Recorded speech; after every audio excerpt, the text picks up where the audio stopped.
രണ്ടാമത് വായിക്കേണ്ടത് മത്തായി 12:46 അവൻ ജനിച്ചത് സകല മനുഷ്യർക്കും വേണ്ടി.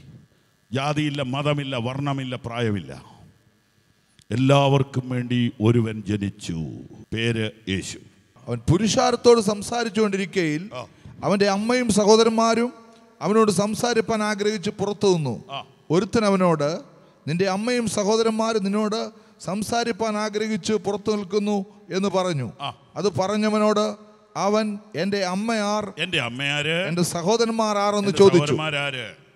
ശിഷ്യന്മാരുടെ നേരെ കൈനീട്ടി, ഇതാ എന്റെ അമ്മയും, ഇതാണ് എന്റെ അമ്മ, എന്റെ സഹോദരന്മാരും, ഇതാണ് എന്റെ ബ്രദേഴ്സ്. സ്വർഗസ്ഥനായ എന്റെ പിതാവിന്റെ ഇഷ്ടം ചെയ്യുന്നവൻ എന്റെ സഹോദരനും സഹോദരിയും അമ്മയും ആകുന്നു എന്ന് പറഞ്ഞു. ഞാൻ പറയാമെന്ന സന്ദേശം അവൻ ആരുടെയും പ്രൈവറ്റ് പ്രോപ്പർട്ടി അല്ല. ആമേൻ.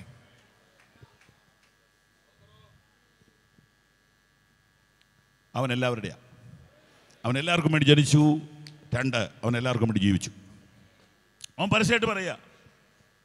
അപ്പോൾ അപ്പനെയും അമ്മയും തള്ളിപ്പറയുന്നൊരു വാക്കല്ലേ? അല്ല, ബൈബിളിൻ്റെ മൊത്തം പഠിക്കണം.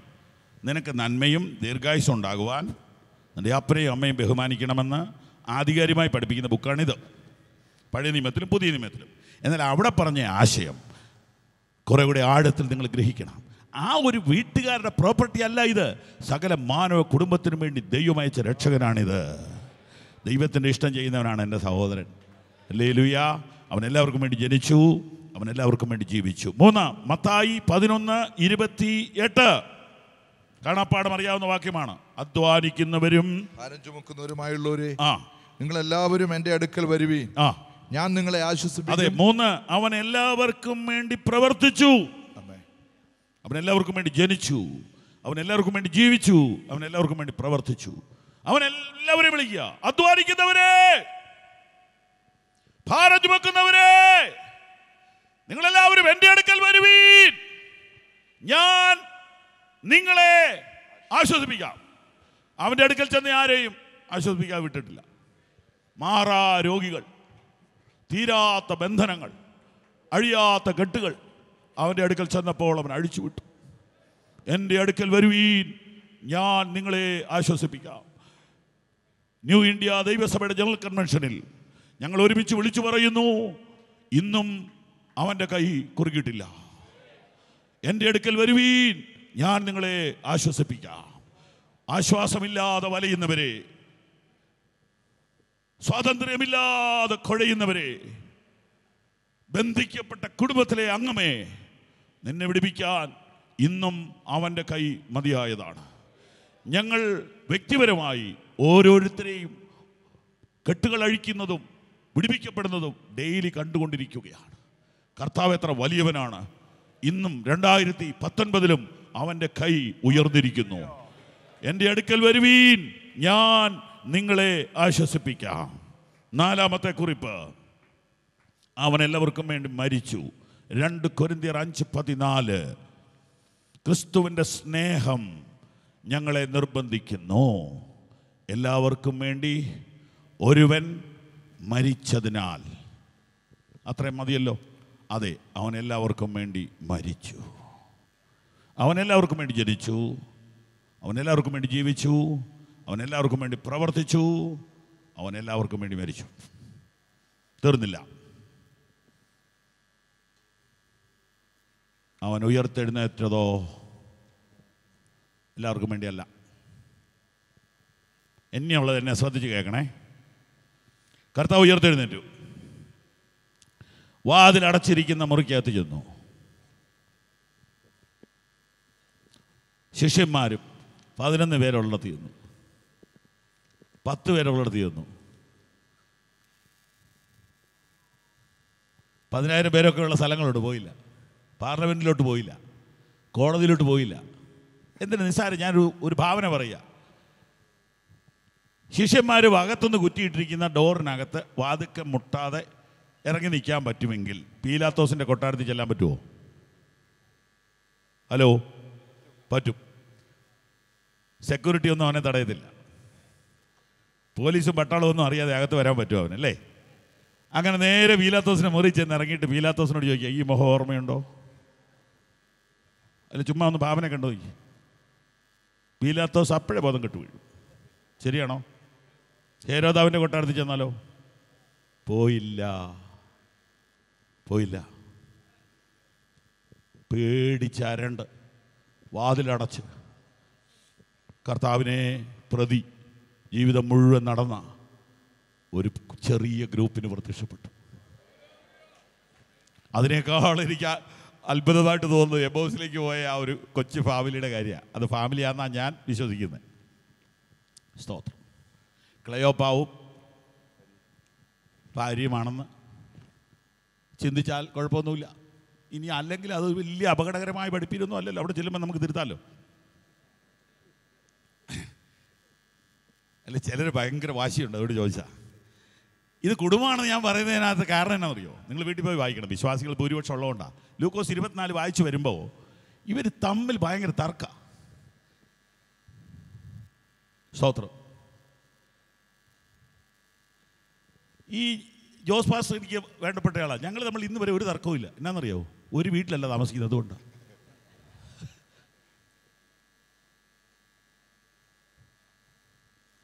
അപ്പോൾ എന്നോട് ഒരാൾ ചോദിച്ചു, ഭാര്യയും ഭർത്താവുവാണെങ്കിൽ തർക്കം ഉണ്ടാവുമോ?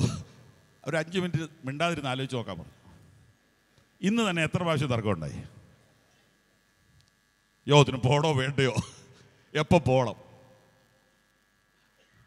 സ്വത്രം. ഭാര്യയും ഭർത്താവുവാണെങ്കിൽ തർക്കം ഉണ്ടാവും. ചിലർ വഴിയെ നടന്നും തർക്കിക്കും. വീട്ടിൽ നിന്ന് തർക്കിച്ചാൽ മതിയായിരുന്നു. വഴി നടന്ന് തർക്കിച്ചാൽ പിന്നെ അത് പ്രശ്നമല്ലേ. പക്ഷേ ഇത് അറിയാതെ അങ്ങ് പോവുക. അതൊരു തരം ഭ്രാന്താ. അങ്ങനെ തർക്കിച്ചുകൊണ്ട് പോവുക. എന്താ തർക്കം? ഈ ക്ലെയോപ്പാവ് പറയുന്നു ഉയർത്തില്ല, പുള്ളിക്കാരത്തി പറയുന്നു ഉയർത്തു.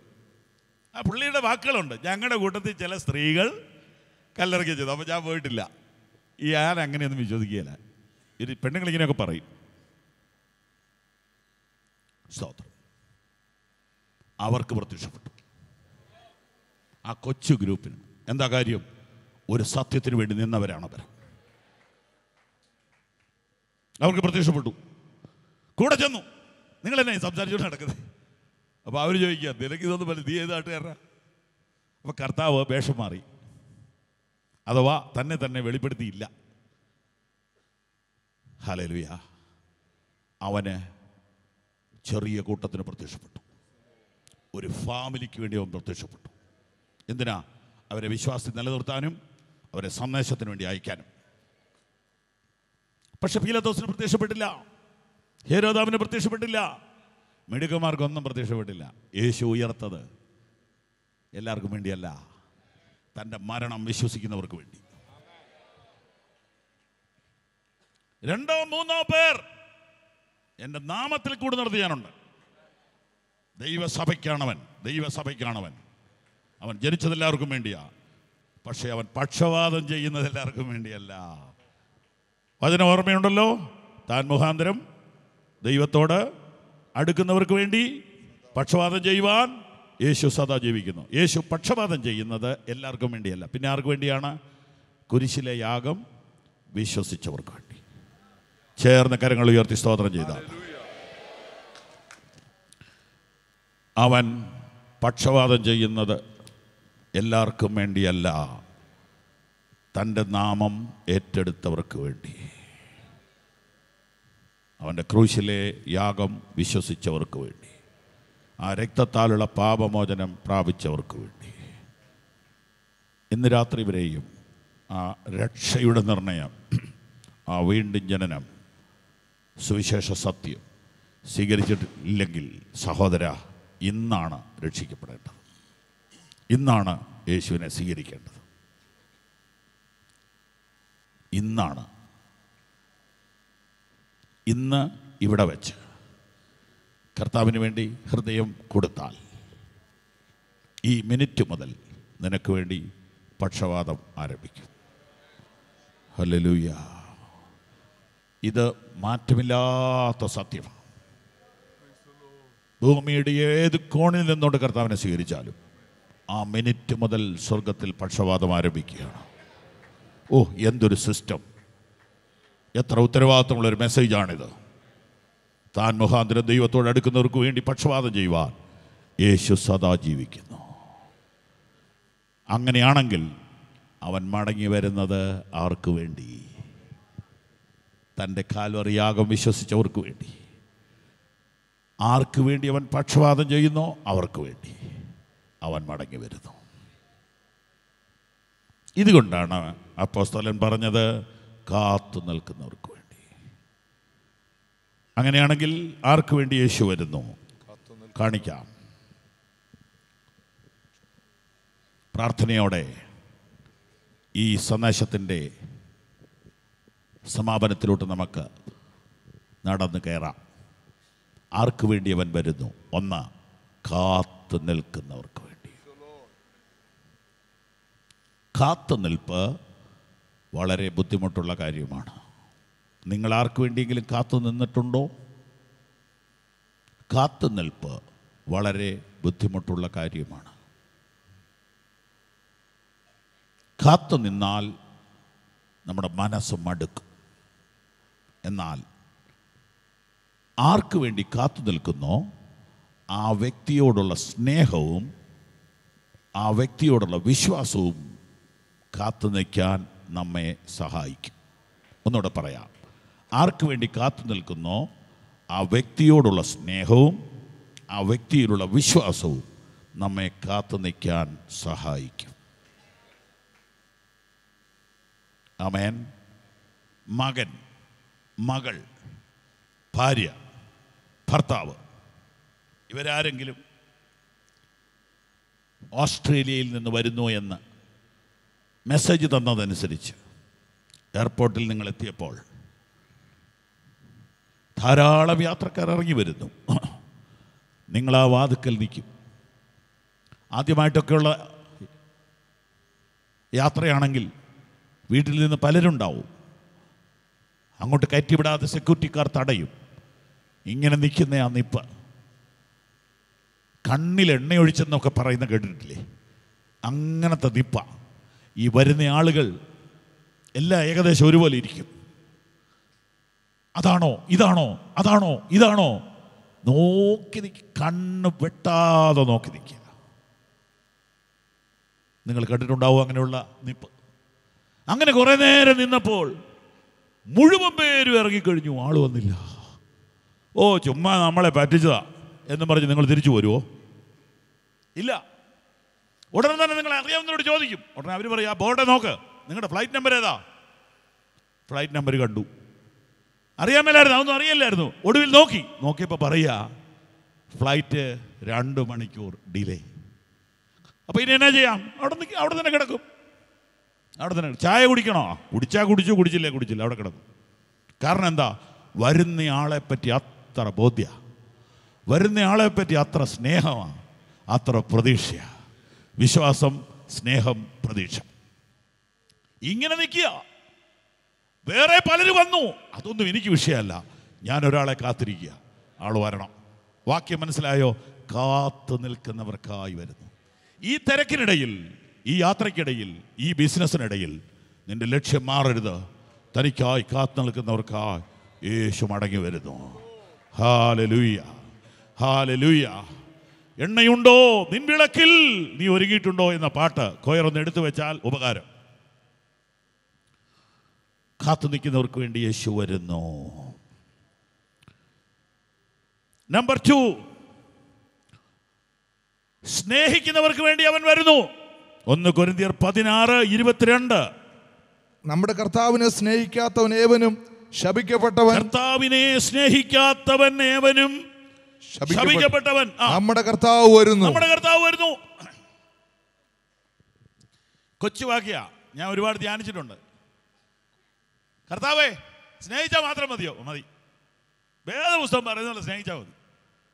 സ്നാനപ്പെടണ്ടേ? സ്നേഹിച്ചാൽ സ്നാനപ്പെടുമല്ലോ. സഭായത്തിന് പോകണ്ടേ? സ്നേഹിച്ചാൽ സഭായത്തിന് പോകുമല്ലോ. സ്വോത്രാഴ്ച ഇടണ്ടേ? സ്നേഹിച്ചാൽ സ്വോത്രാഴ്ചയല്ല, ഉള്ളത് മുഴുവൻ ഇടുമല്ലോ. സൂചിയുടെ വേല ചെയ്യണ്ടേ? സ്നേഹിച്ചാൽ സൂചിയുടെ വേല ചെയ്യാതെ എങ്ങനെ ഇരിക്കും? ഉപവസിക്കണ്ടേ? സ്നേഹിച്ചാൽ ഉപവസിക്കാതിരിക്കുമോ? പ്രാർത്ഥിക്കണ്ടേ? സ്നേഹിച്ചാൽ പ്രാർത്ഥിക്കാതിരിക്കുമോ? ആരാധിക്കാതിരിക്കുമോ? കർത്താവിനെ സ്നേഹിക്കാത്ത അവനും ശപിക്കപ്പെട്ടവൻ. നമ്മുടെ കർത്താവ് വരുന്നു. യേശു ആർക്ക് വേണ്ടി വരുന്നു? സ്നേഹിക്കുന്നവർക്ക് വേണ്ടി വരുന്നു. ഇതൊരു ലവ് അഫെയർ ആണ്. മണവാട്ടി മണവാളിനെ കാത്തിരിക്കുന്ന പോലെ.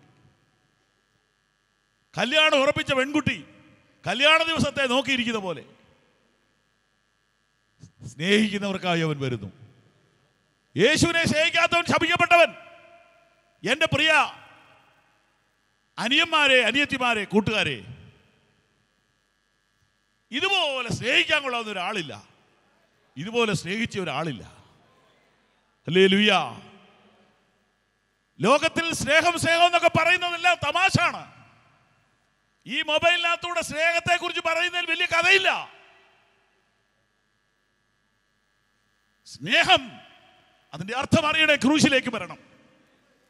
ക്രിസ്തുവോ നാം പാപികളായിരിക്കുമ്പോൾ തന്നെ നമുക്ക് വേണ്ടി മരിക്കയാൽ ദൈവം തനിക്ക് നമ്മോടുള്ള സ്നേഹത്തെ പ്രദർശിപ്പിച്ചു. ഹല്ലേലൂയ. ഇത്രത്തോളം നിന്നെ സ്നേഹിച്ച യേശുവിനെ നീ സ്നേഹിക്കുന്നത് എങ്ങനെ? ഇന്ന് രാത്രി കർത്താവിനോട് പറ, ഞാൻ നിന്നെ സ്നേഹിക്കുന്നു. അപ്പോൾ കർത്താവ് തിരിച്ചൊരു ചോദ്യം ചോദിക്കും, എത്രത്തോളം? പത്രോസിനോട് ചോദിച്ചു, നീ ഇവയിലധികമായി എന്നെ സ്നേഹിക്കുന്നുവോ? ഈ ചോദ്യം ഇന്ന് രാത്രി കർത്താവ് നിങ്ങളോട് ചോദിക്കുന്നു. നീ എന്നെ എത്രമാത്രം സ്നേഹിക്കുന്നു? നിന്റെ സമ്പത്തിനേക്കാൾ, നിന്റെ സന്തതിയേക്കാൾ, നിന്റെ സ്ഥാനത്തേക്കാൾ യേശുവിനെ സ്നേഹിക്കുന്നവർക്ക് വേണ്ടി അവൻ വരുന്നു. നിങ്ങളുടെ മനസ്സ് ക്രിസ്തുവിനോടുള്ള ഏകാഗ്രതയും നിർമ്മലതയും വിടാതെ സൂക്ഷിക്കുക. ആദ്യ സ്നേഹം വിട്ടുകളഞ്ഞു എന്നൊരു കുറ്റം നിന്നെക്കുറിച്ച് പറയാൻ ഇടവരാതിരിക്കട്ടെ. ആ സ്നേഹത്തിൽ നിന്നല്ലാത്തതെല്ലാം പാപമാണ്. കർത്താവിനെ സ്നേഹിക്കുക. ഞാൻ വളരെ പതുക്കെയാ പറയുന്നത്, ഗൗരവമുള്ള കാര്യമാണ്. യേശുവിനെ ഒരു മനുഷ്യൻ ഡിന്നറിന് ക്ഷണിച്ചു. ഡിന്നറിന് ലൂക്കോസ് 7 അത് കിടക്കുന്നത്. അവൻ വളരെ പണിതു, അവൻ വളരെ വർക്ക് ചെയ്തു, പക്ഷെ അവൻ കുറച്ച് സ്നേഹിച്ചു. എന്നാൽ അവിടെ ഒരു സ്ത്രീ വന്നു. സ്ത്രീ ഒരുപാട് സ്നേഹിച്ചു. അവളുടെ കണ്ണുനീര് കൊണ്ട് കർത്താവിൻ്റെ കാല് നനച്ചു, തലമുടി കൊണ്ട് തുടച്ചു, കാലെ ചുംബിച്ചു. യേശുവിനെ ക്ഷണിച്ച പരീശൻ അത് ഇഷ്ടപ്പെട്ടില്ല. കർത്താവ് ഇതെല്ലാം കണ്ടോണ്ടായിരിക്കുന്നത്, ഹൃദയങ്ങളെ വിവേചിച്ചുകൊണ്ടായിരിക്കുന്നത്. കർത്താവ് അവനെ അടുക്ക വിളിച്ചിട്ട് ചോദിച്ചു, ഞാനൊരു കടങ്കഥ പറയാം, ഉത്തരം പറയാവോ? പറയാം. ഒരാൾക്ക് 10 ലക്ഷം രൂപ കടം കൊടുത്തു. വീട്ടാൻ വകയില്ലാത്തതുകൊണ്ട് റൈറ്റ് ഓഫ് ചെയ്തു, തരണ്ടെന്ന് പറഞ്ഞു. അതേ മുതലാളി, അതേ ബാങ്കർ മറ്റൊരാൾക്ക് 100 രൂപ വായ്പ കൊടുത്തു. അവന് തിരിച്ചടയ്ക്കാൻ നിവൃത്തിയില്ലായിരുന്നു. അവൻ്റെ ഇതും പോട്ടെന്ന് ചോദിച്ചു. ഇവരിൽ ആര് ഈ യജമാനെ അധികം സ്നേഹിക്കും? ശിമാൻ പറഞ്ഞു, അത് അധികം 10 ലക്ഷത്തിൻ്റെ ആൾ തന്നെയാണ്. എങ്കിൽ ഞാൻ നിങ്ങളോട് ചോദിക്കുന്നു, അവൻ പറഞ്ഞു ശരിയാണോ? വീട്ടിൽ പോയി ആലോചിക്കണം. വേദവസ്തു നന്നായി പഠിക്കുന്നവരോട് ഞാൻ ചോദിക്കുന്നു, അവൻ പറഞ്ഞു ശരിയാണോ? അവനെ ഒരു പാഠം പഠിപ്പിക്കാനായതുകൊണ്ട് കർത്താവ് അത് അങ്ങനെ പറഞ്ഞു. അവൻ പറഞ്ഞത് ശരിയാണോ? ഇവിടെ ഇരിക്കുന്നില്ല ആരാ ആദ്യം ഇളച്ച് കിട്ടിയ? റോമർ 3:21 വീട്ടിൽ പോയി വായിച്ചാൽ മതി. കാണാപ്പാടം അറിയാമല്ലോ. ഒരു വ്യത്യാസവും ഇല്ല, എല്ലാവരും പാപിച്ചു. എങ്കിൽ പിന്നെ ആർക്കാ ആദ്യം ഇളച്ച് കിട്ടിയത്? ഉത്തരം പറയാം. തനിക്ക് കിട്ടിയ ക്ഷമയുടെ വലിപ്പം അറിഞ്ഞവൻ. അതാ കാര്യം. എല്ലാവർക്കും ഒരുപോലെ ഇളച്ചതാ. നമ്മുടെ ശീമാൻ പറയുന്നു 10 ലക്ഷമാണ് കൂടുതൽ ഇളച്ചു കൊടുത്തതെന്ന്. 10 ലക്ഷക്കാരൻ തിരിച്ചടയ്ക്കാൻ ചെന്നുകൊണ്ടാ? അടയ്ക്കാൻ പൈസ ഇല്ലാത്തതുകൊണ്ട്. 100 രൂപക്കാരൻ തിരിച്ചടയ്ക്കാൻ ചെന്നുകൊണ്ടാ? അവനും പൈസ ഇല്ലാത്തതുകൊണ്ട്. ഉറുമ്പിന് അരി ഭാരം, ആനയ്ക്ക് തടി ഭാരം.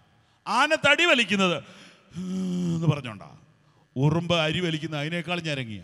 24-ാം അധ്യായം പെട്ടെന്നെടുക്കാം. 24:43. കള്ളൻ വരുന്ന യാമം ഇന്നതെന്ന് വീട്ടിടവൻ അറിഞ്ഞുവെങ്കിൽ അവൻ ഉണർന്നിരിക്കുകയും തന്റെ വീട് തുറക്കാൻ സമ്മതിക്കാതിരിക്കുകയും ചെയ്യുമെന്ന് അറിയുന്നുവല്ലോ. അങ്ങനെ 42 നിങ്ങളുടെ കർത്താവ് ഏത് ദിവസത്തിൽ വരുന്നു എന്ന് നിങ്ങൾ അറിയായിക കൊണ്ട് ഉണർന്നിരിപ്പി. കള്ളൻ വരുന്ന ഉണർന്നിരിക്കുന്നവർക്ക് വേണ്ടി യേശു മടങ്ങി വരുന്നു. സ്തോത്രം. 44-ാം വാക്യം. ഒരുങ്ങിയിരിക്കുന്നവർക്ക് വേണ്ടി. അങ്ങനെ നിങ്ങൾ നനയ്ക്കാത്ത നാഴികയിൽ മനുഷ്യപുത്രൻ വരുന്നത് കൊണ്ട് നിങ്ങളും ഒരുങ്ങിയിരിപ്പി. ഒരുങ്ങിയിരിക്കുന്നവർക്ക് വേണ്ടി യേശു മടങ്ങി വരുന്നു. 5 വായിക്കാതെ ഞാനങ്ങ് പറയാം. ഒരു പാരഗ്രാഫ് മുഴുവൻ വായിക്കണം. മത്തായി 25:2. ബുദ്ധിയുള്ളവർക്ക് വേണ്ടി അവൻ മടങ്ങി വരുന്നു. ആമേൻ. സ്തോത്രം. കാത്തു നിൽക്കുന്നവർക്ക് വേണ്ടി, സ്നേഹിക്കുന്നവർക്ക് വേണ്ടി, ഒരുങ്ങിയിരിക്കുന്നവർക്ക് വേണ്ടി, ഉണർന്നിരിക്കുന്നവർക്ക് വേണ്ടി, ബുദ്ധിയുള്ളവർക്ക് വേണ്ടി. 5-ാമത്തെ മാത്രം കൺഫ്യൂഷൻ ഉണ്ടാക്കും. ബുദ്ധിയുള്ളവർക്ക് വേണ്ടിയാണോ വരുന്നത്? അങ്ങനെയാണെങ്കിൽ ബുദ്ധിയുള്ളവരാണോ ഇവിടെ വന്നിരിക്കുന്നത്? ലോകത്തിലെ ഏറ്റവും ബുദ്ധിമാന്മാരാണോ ഈ ദൈവവിശ്വാസികൾ, പെന്തിക്കോസ്തുകാർ? ഒരിക്കലുമല്ല. പിന്നെന്താ? ബൈബിളിൻ്റെ ബുദ്ധി എന്താ? ബൈബിളിൻ്റെ ബുദ്ധി പറയാം. നമ്പർ 1, 14-ാം സങ്കീർത്തനം 1-ാം വാക്യം. ദൈവത്തെ അന്വേഷിക്കുന്നവൻ ബുദ്ധിമാൻ. ബൈബിളിൻ്റെ ബുദ്ധി. മത്തായി 7. ആഴെ കുഴിച്ച് പാറമേൽ അടിസ്ഥാനമിട്ട് വീട് പണിതവൻ ബുദ്ധിമാൻ. ഹല്ലേലൂയ. മൂല്യമുള്ള ജീവിതം നയിച്ചവൻ ബുദ്ധിമാൻ. എന്താ പാറമേൽ അടിസ്ഥാനമിട്ട് വീടിൻ്റെ വ്യത്യാസം? 2 വീട്, ഒന്ന് മണലെ പണിതു, ഒന്ന് പാറയിൽ പണിതു. 2 പേരും ഒരുമിച്ച് പണി തുടങ്ങി. മണലിന്മേൽ പണിതവൻ്റെ വീടിൻ്റെ ഉദ്ഘാടനത്തിന് ക്ഷണിക്കാൻ വരുമ്പോൾ പാറമേൽ പണിയുന്നവൻ കല്ലിടുന്നതിനെക്കുറിച്ച് ആലോചിച്ചുകൊണ്ടിരിക്കുക. എന്താ കാര്യം? അവൻ താഴോട്ട് കുഴിക്കുകയായിരുന്നു. അപ്പം ഇവന് നഷ്ടമാണ്, മറ്റവൻ ലാഭമാണ്. അവൻ വേഗത്തിൽ പണി തീർത്തു, ലാഭത്തിൽ പണി തീർത്തു. ഇവന് വൈകിയേ തീരത്തുള്ളൂ, ചെലവ് കൂടുതലുമാണ്. ക്രിസ്തീയ ജീവിതം കുറുക്കു വഴികളില്ലാത്തതാ. ആരും കുറുക്കു വഴി തേടരുത്. ഒന്നും വേഗത്തിലാവണ്ട, പതുക്കെ മതിയും ദൈവത്തോട് പറ. ഒന്നും നമുക്ക് വേഗത്തിലാവണ്ട, ദൈവത്തിൻ്റെ സമയത്തെല്ലാം ചെയ്തോളൂ. മൂല്യമുള്ള ജീവിതം നയിക്കുന്നവനാണ് ബുദ്ധിമാൻ. സ്തോത്രം. പിന്നെ ആരാ ബുദ്ധിമാൻ? വിളക്കോടുകൂടി എണ്ണയെടുത്തവർ ബുദ്ധിമാൻ. പിന്നെ ആരാ ബുദ്ധിമാൻ? ആത്മാക്കളെ നേടുന്നവൻ ബുദ്ധിമാൻ. അപ്പോൾ ബൈബിളിൻ്റെ ബുദ്ധി സാധാരണ ചിന്തിക്കുന്നതല്ല. ബുദ്ധിമാന്മാർ ആകാശമണ്ഡലത്തിൻ്റെ പ്രഭ പോലെയും പലരെയും നീതിയിലേക്ക് തിരിക്കുന്നവർ നക്ഷത്രങ്ങളെപ്പോലെയും എന്നും എന്നേക്കും ശോഭിക്കും. യേശു മടങ്ങി വരുന്നത് ആർക്കു വേണ്ടി? ബുദ്ധിമാന്മാർ ആകാശമണ്ഡലത്തിൻ്റെ പ്രഭ പോലെയും പലരെയും നീതിയിലേക്ക് തിരിക്കുന്നവർ നക്ഷത്രങ്ങളെപ്പോലെയും എന്നും എന്നേക്കും ശോഭിക്കും. ആത്മാക്കളെ നേടുവാൻ എന്തെങ്കിലുമൊക്കെ കൂടെ ചെയ്യണേ. സ്തോത്രം. രാവിലെ നിൻ്റെ വിത്ത് വിതയ്ക്കുക, വൈകുന്നേരം നിൻ്റെ കൈ ഇളച്ചിരിക്കരുത്. ആത്മാക്കളെ നേടുന്നതിൽ നിന്ന് നമ്മൾ പുറകോട്ട് പോയിട്ടുണ്ടോ? ഇതൊരു ജനറൽ കൺവെൻഷൻ അല്ലേ? ഈ 2018 എത്ര പേർ പുതുതായി നിങ്ങളുടെ കൂട്ടായ്മയിൽ വന്നു? ഓരോ ശുശ്രൂഷകനും ഓരോ വിശ്വാസിയും ഇതിന് കണക്ക് പറയണം. ഒരാളെ പുതുതായിട്ട് ചർച്ചിലേക്ക് കൊണ്ടുവരാൻ സാധിച്ചോ? ഇരുട്ടിലും ശാപത്തിലും തളരുന്ന കുഴയുന്ന ലക്ഷങ്ങൾ നമുക്ക് ചുറ്റുമുണ്ട്. രക്ഷയ്ക്ക് ഒറ്റ വഴിയേ ഉള്ളൂ, 2 വഴിയില്ല. അത് സുവിശേഷമാണ്. ഇത് പങ്കിടുന്നവനാണ് ബുദ്ധിമാൻ. ആത്മാക്കളെ നേടുന്നതിൽ ഒരു പടി കൂടെ മുന്നോട്ട് വരാൻ ഞാനിവിടെയുള്ള യൗവനക്കാരെ ഇന്ന് രാത്രി വെല്ലുവിളിക്കുന്നു. എന്ത് വില കൊടുത്തു ആത്മാക്കളെ നേടുക. യേശു മടങ്ങി വരാറായി. യേശു മടങ്ങി വരാറായി. നിങ്ങളുടെ കയ്യിലിരിക്കുന്ന ബൈബിളിൻ്റെ ഏറ്റവും ഒടുവിലത്തെ പേജ് എടുക്കണം. വായിക്കണ്ട.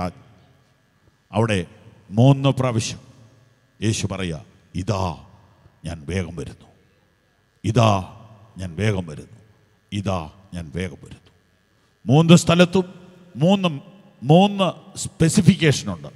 3 കാര്യങ്ങൾക്ക് ഇമ്പോർട്ടൻസ് ഉണ്ട്. 1, ഈ വചനം പ്രമാണിക്കുന്നവൻ ഭാഗ്യവാൻ, ഞാൻ വേഗം വരുന്നു. 2, പ്രതിഫലം കൊടുക്കാൻ ഞാൻ വേഗം വരുന്നു. 3, ആമേൻ എന്ന് പറയുന്നവർക്കായി ഞാൻ വേഗം വരുന്നു. വചനം പ്രമാണിക്കുന്നവർക്കായി യേശു വരുന്നു. പ്രതിഫലം കൊടുക്കാനായി യേശു വരുന്നു.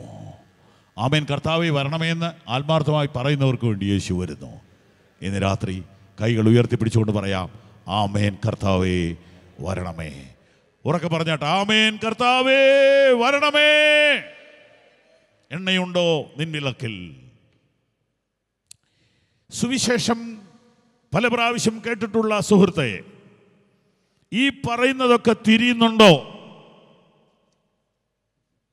കുരിശിൽ മരിച്ച യേശുവിനെ പരസ്യമായി സ്വീകരിക്കുന്നതാണ് കർത്താവിൻ്റെ വരവിന് വേണ്ടിയുള്ള ഒരുക്കത്തിൻ്റെ ഒന്നാമത്തെ പടി.